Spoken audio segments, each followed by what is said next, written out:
This Jund deck focuses on utilizing the land base as fuel for the various lands matter synergies and win conditions inundating the 99.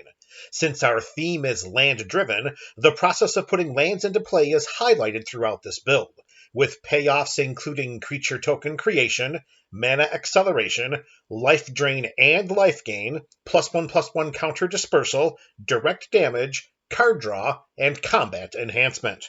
Through this heightened and versatile land delivery system, we will out-tempo and out-resource our opponents on the path to imminent victory.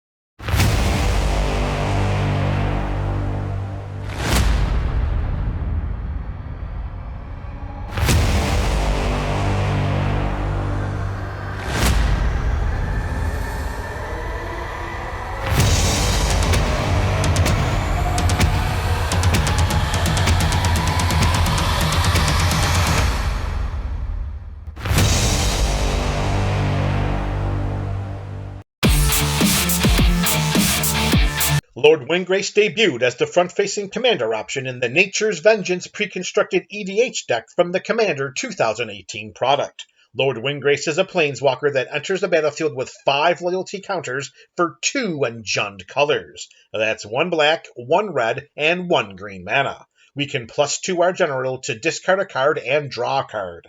If a land card is discarded this way, then we draw an additional card. We can -3 Windgrace to return up to 2 target land cards from our graveyard to the battlefield. For his last ability, we can take 11 loyalty counters off of our general to destroy up to 6 target non-land permanents, and then we create 6 2/2 green cat warrior creature tokens with Forest Walk. When a creature with Forest Walk attacks, if defending player controls any forests, then that creature cannot be blocked. Through Windgrace's first 2 abilities, we can exchange lands in our hands for cards, as well as put lands onto the battlefield directly from our graveyard. Lord Windgrace provides examples of the versatile ways we can utilize lands in this build, which is the theme of this deck. Since this is a Lands Matter build, let's start building this deck with lands that matter. We have a higher than usual land count for an EDH deck, but due to our theme, this number is more than warranted. We begin with a total of 12 basic lands. We have 2 swamps, 2 mountains, and 2 forests to go alongside 2 snow-covered swamps, 2 snow-covered mountains, and 2 snow-covered forests. Splitting each land type into basics and snow-covered basics helps to enhance one of this deck's soon-to-be-revealed win conditions. We can put these basic lands onto the battlefield from our library with Evolving Wilds, Terramorphic Expanse, Fabled Passage, and Prismatic Vista. We can tap and sacrifice both the Wilds and the Expanse to put basic lands into play tapped. Fabled Passage does the same, except that if we control at least 4 lands, we untap that basic land instead. Prismatic Vista puts a basic land into play, but costs us 1 life to do so. We cannot overemphasize the importance of having reusable options of putting lands into play from our library, as we will demonstrate later in this video. For additional fetching into play shenanigans, we have Verdant Catacombs, Arid Mesa, and Marsh Flats. We can tap these lands, pay 1 life, and search our library for a land card with at least one of 2 different basic land types and put it onto the battlefield. Note that these lands are not required to put basic lands into play. As long as a land card has at least one of the 2 required basic land types, it can be put onto the battlefield. Also note that Arid Mesa and Marsh Flats are merely placeholders for Bloodstained Mire and Wooded Foothills. Once copies of these 2 lands become available, they will make their way into the 99 of this deck. Shock lands are perfect targets for our aforementioned fetch lands, and we have the appropriately colored options here in Blood Crypt, Stomping Ground, and Overgrown Tomb. These lands have 2 basic land types, come into play tapped unless we pay 2 life, and tap to add one of 2 different colors of mana to our mana pool. Smoldering Marsh and Cinderglade are battle lands. They also have 2 different basic land types, come into play tapped unless we control 2 or more basic lands, and tap to add one of 2 different colors of mana to our mana pool. The Psycho lands from Amonkhet are a little more restrictive. Canyon Slough and Sheltered Thicket also have 2 different basic land types and can tap to add one of 2 different colors of mana, but they enter the battlefield tapped. As an option, we can pay 2 mana and cycle these land cards away from our hand in order to draw a card. Even more restrictive are the snow dual lands from Kaldheim. Sulphurous Mire, Highland Forest, and Woodland Chasm have 2 different basic land types, tap to add 1 mana of 2 different colors, and come into play tapped with no other abilities. As we will demonstrate later in this video, the coming into play tapped restrictions of these lands are not worrisome. Remember, getting our lands onto the battlefield is our top priority. Tapping them for mana is a close second. We have additional dual-colored options with our appropriately colored Rue lands. Rakdos Carnarium, Gruul Turf, and Golgari Rot Farm enter the battlefield tapped, and when they come into play, we return a land we control to its owner's hand. They also tap to add 2 mana of different colors to our mana pool. Since these lands can bounce our lands back to our hand, we ensure a land drop for the following turn, or an additional land drop or more during this turn. Nurturing Peatland is the last of our dual-colored options. We can tap it and pay 1 life to add either a black or green mana, or we can pay 1 generic mana, tap it, and sacrifice it to draw a card.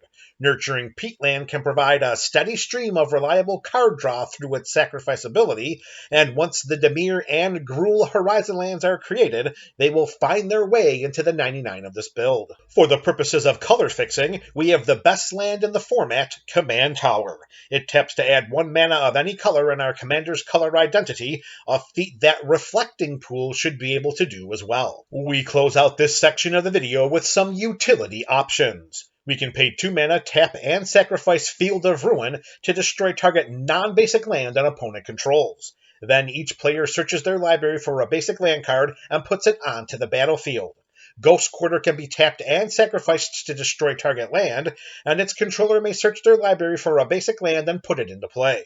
As we will demonstrate soon, there are scenarios present in this build where Ghost Quartering one of our own lands can be very beneficial to us. Reliquary Tower gives us no maximum hand size. We do have the potential of putting a lot of cards into our hand. We do not want to be forced to discard these cards down to 7 at the end of our turn. Cards in hand equals problems for opponents. We should have little trouble activating Temple of the False God in this build, especially considering the number of yet-to-be-revealed ramp spells included in this deck. If Lake of the Dead would enter the battlefield, we sacrifice a swamp instead. If we do, then we put Lake of the Dead into play. If we don't, then we put it into our graveyard. We can tap this land to add a black mana, or we can tap it and sacrifice a swamp to add 4 black mana to our mana pool instead.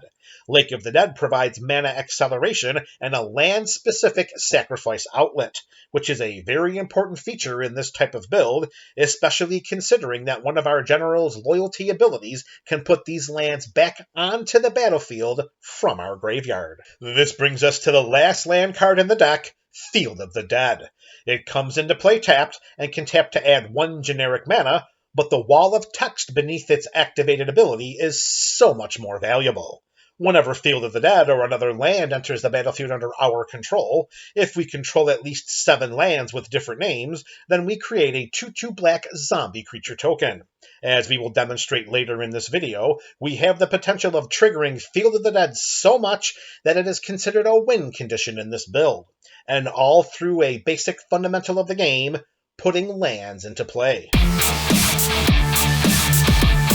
Now that we have showcased our land base, it's time to get those lands onto the battlefield. As an additional cost to cast Crop Rotation, we must sacrifice a land. We search our library for a land and put it onto the battlefield. This is an easy way to turn a basic land into any of our aforementioned color fixing options. Speaking of color fixing, Roiling Regrowth has us sacrifice a land, but we search our library for 2 basic land cards and put them onto the battlefield tapped. Nature's Lore, 3 Visits, and Sky Shroud Claim have us search our library for forest cards and put them onto the battlefield. Note that these sorceries do not require us to search for a basic forest card. Any land with the forest land type will do. Realms Uncharted has us search our library for up to 4 land cards with different names and reveal them. An opponent chooses 2 of these cards. We put the chosen cards into our graveyard and the rest into our hand. There are scenarios present in this build where we can put all 4 of these land cards into play during the same turn, regardless of which lands our opponent chooses. Scapeshift has us sacrifice any number of lands. We then search our library for up to that many land cards and put them onto the battlefield tapped. Reshape the Earth does not require us to sacrifice any lands at all. We simply pay its mana value, search our library for up to 10 land cards, and put them onto the battlefield tapped. The Vorthos in me wants to acknowledge the lore surrounding Lord Windgrace and his disdain for artifacts and not include any in this build. However, at this time, the lust for power is just too strong. For the purposes of ramping, the only artifacts we have included in this deck are Mana Crypt, Soul Ring, and Arcane Signet, and all for obvious reasons. Note that Mana Crypt has an upkeep trigger that deals 3 points of damage to us if we lose a coin flip. Early to mid-game usage of these artifacts can propel our ramping efforts well ahead of our opponents. Since we are running Jund colors, some of the best removal spells in the game are available to us. Assassin's Trophy destroys target permanent an opponent controls. That opponent may search their library for a basic land and put it onto the battlefield. Beast Within destroys target permanent, and its controller creates a 3/3 green beast creature token. Chaos Warp has the owner of target permanent shuffle it into their owner's library, and then they reveal the top card of their library. If it's a permanent card, they put it onto the battlefield. Note that we can target our own permanents with Beast Within and Chaos Warp. Also note that these spot removal spells can interact with any type of permanent, and not just creatures. For dedicated spot removal of a creature, we have Death Sprout. It destroys target creature, and we search our library for a basic land card and put it into play tapped. The slightly inflated mana value of this removal spell accounts for its rampant growth-like addition, and in this build, we welcome any peripheral ways to put lands onto our side of the battlefield. Now let's move on to our mass removal spells. Decimate destroys target artifact, target creature, target enchantment, and target land. Note that we must choose a legal target for each target required by Decimate. However, if a permanent has multiple card types, then it may be chosen for more than one instance of the word target, like artifact creature or enchantment creature could be targeted twice by Decimate.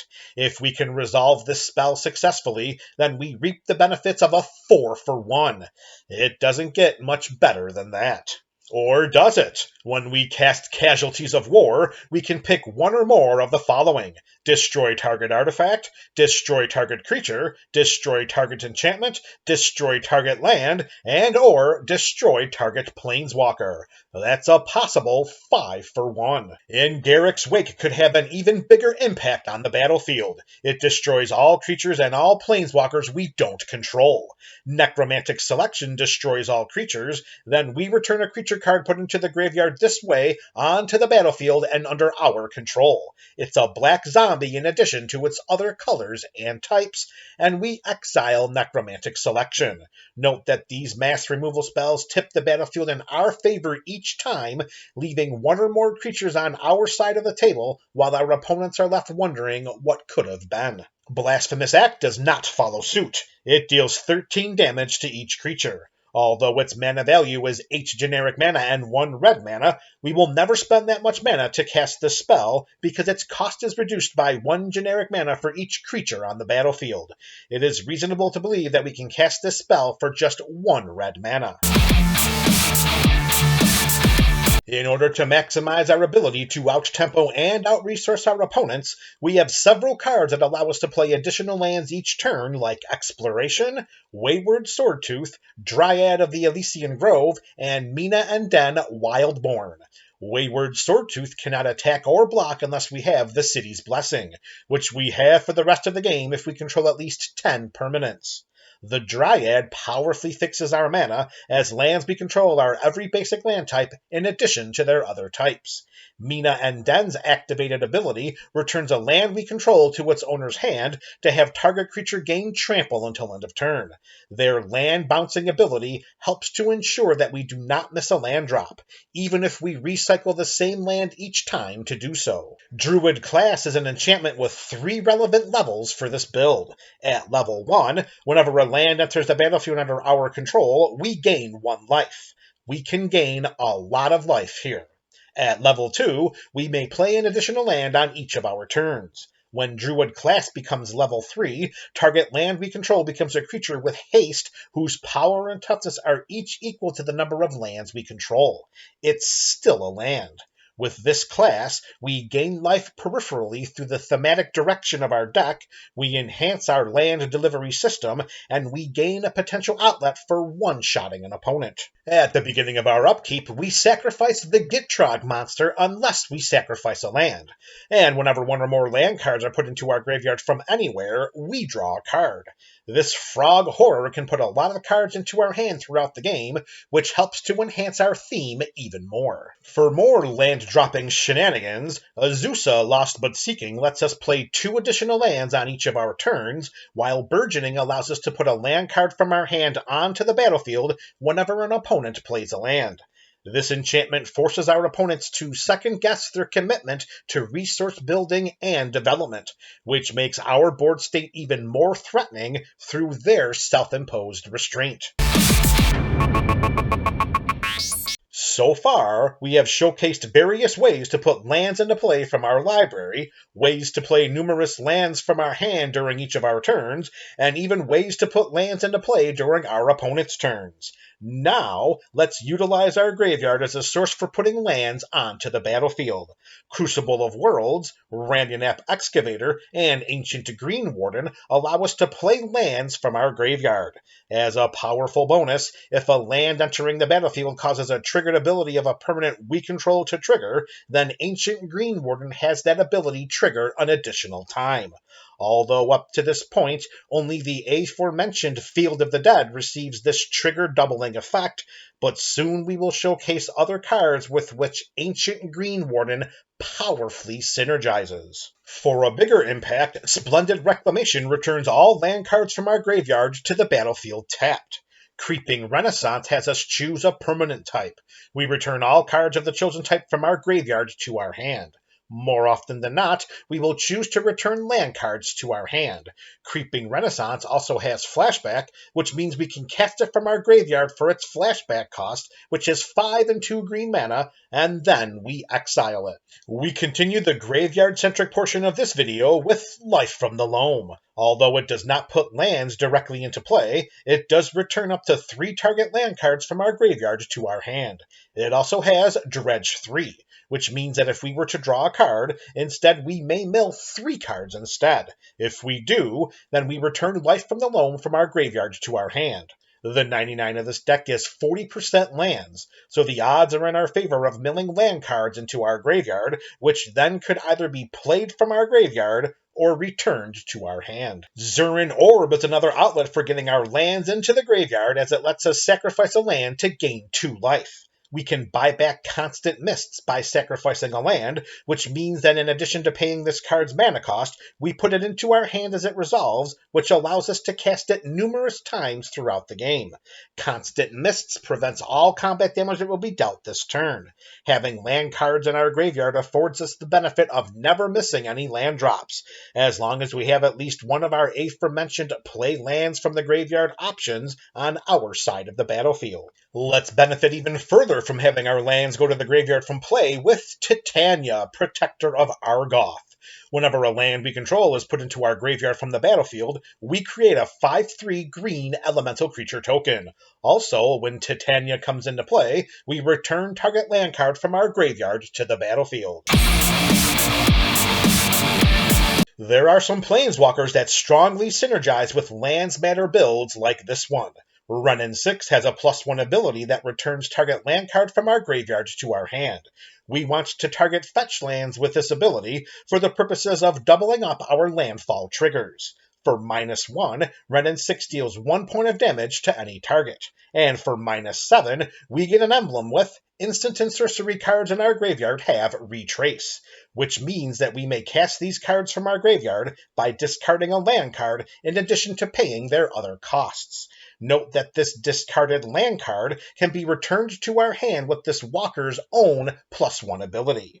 Nearly a quarter of this deck is comprised of instant and sorcery spells, and through Wrenn 6's emblem, we can cast them repeatedly from our graveyard. Wrenn 7 has a +1 ability that has us reveal the top 4 cards of our library. We put all land cards revealed this way into our hand and the rest into our graveyard. For 0 loyalty, we can put all land cards from our hand onto the battlefield. For -3, we create a green Treefolk creature token with Reach, whose power and toughness are each equal to the number of lands we control. For -8 loyalty, we return all permanent cards from our graveyard to our hand, and we get an emblem with We have no maximum hand size. Wrenn 7's -3 Treefolk creature token producing ability can be considered a win condition in this build. Wrenn Realmbreaker has a static ability that gives lands we control the ability to tap to add 1 mana of any color. This instant color-fixing effect aside, there are other reasons to include Wrenn Realmbreaker in this type of build. For +1 loyalty, up to 1 target land we control becomes a 3/3 elemental creature with Vigilance, Hexproof, and Haste until our next turn. It's still a land, so it could die to creature board wipes, which, for us, is not a problem. In some instances, it may even be encouraged. For -2 loyalty, we mill 3 cards. We may put a permanent card from among the mill cards into our hand. Over 3/4 of this deck is comprised of permanent cards, which means that the odds are in our favor of returning a permanent card to our hand.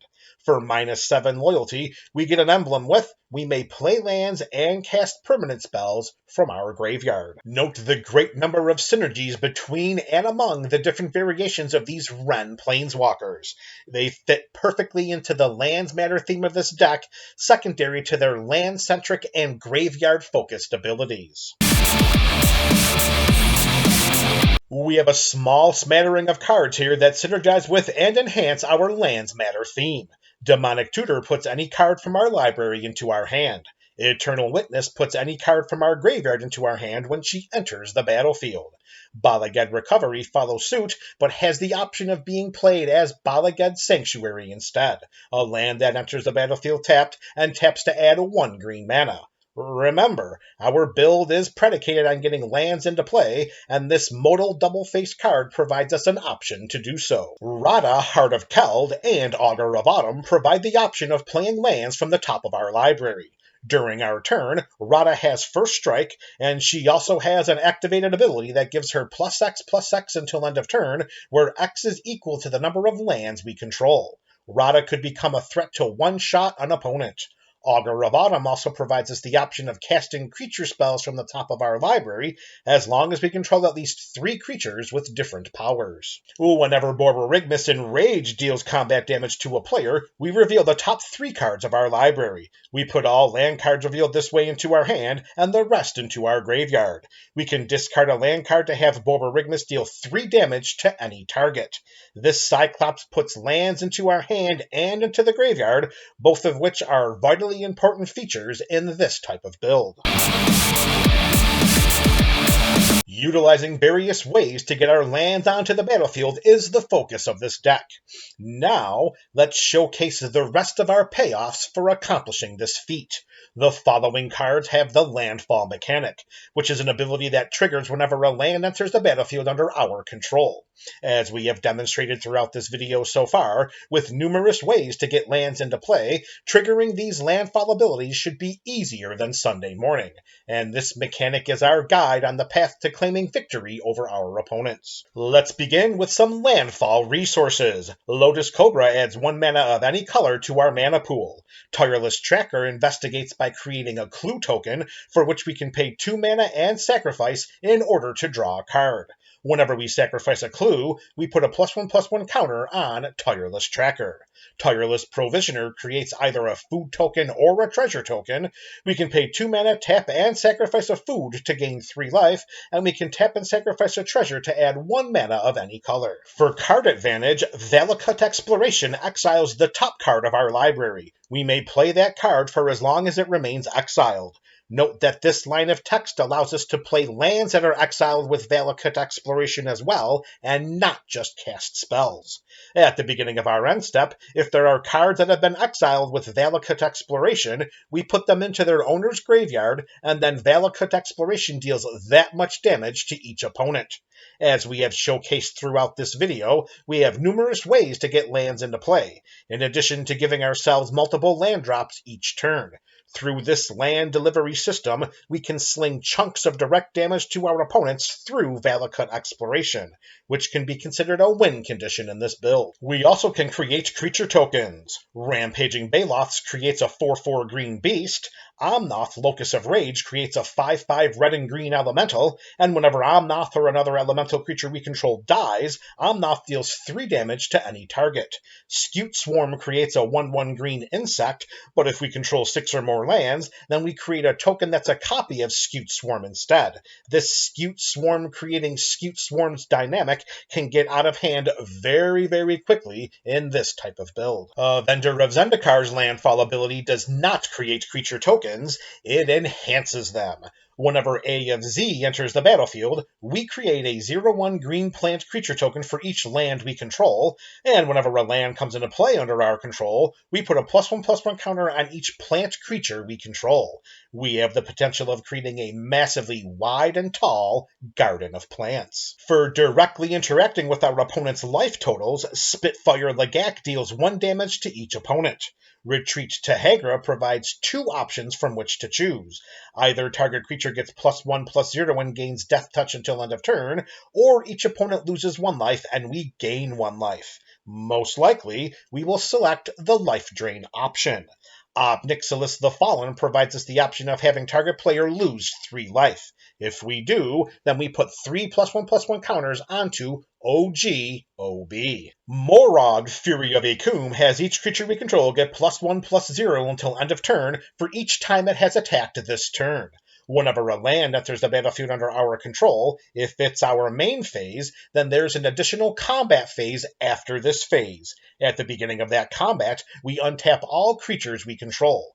Note that if we trigger Morag's Landfall ability during our pre-combat main phase, then the additional combat phase will happen before our regular combat phase. We'll untap all creatures we control at the beginning of the additional combat, but not at the beginning of our regular combat. In this scenario, our tapped creatures will not untap for our regular combat phase. It serves us well to put our lands into play during our post-combat main phase instead. This way, we can attack during our regular combat phase and then untap these creatures at the beginning of each additional combat. When sequenced properly, Morog's Landfall ability is a win condition in this build, and one of which our opponents will not approve. This Lord Windgrace build has been added to the Burgeoning Commander Catalog, and this video also becomes the starting point of a Lord Windgrace EDH deck video primer series. These playlist series can be accessed in the description below, on our YouTube page, or at the end of this video. The Burgeoning Commander Catalog is my personal collection of EDH decks. An EDH deck video primer series showcases the continued evolution of a deck through future appearances on the Up and Up series, during which we update and upgrade decks featured on this channel. The full card list for this build can be found in the description, and be sure to share your thoughts about this Lord Windgrace deck in the comment section below. This is MTG Burgeoning, your channel for all things Magic.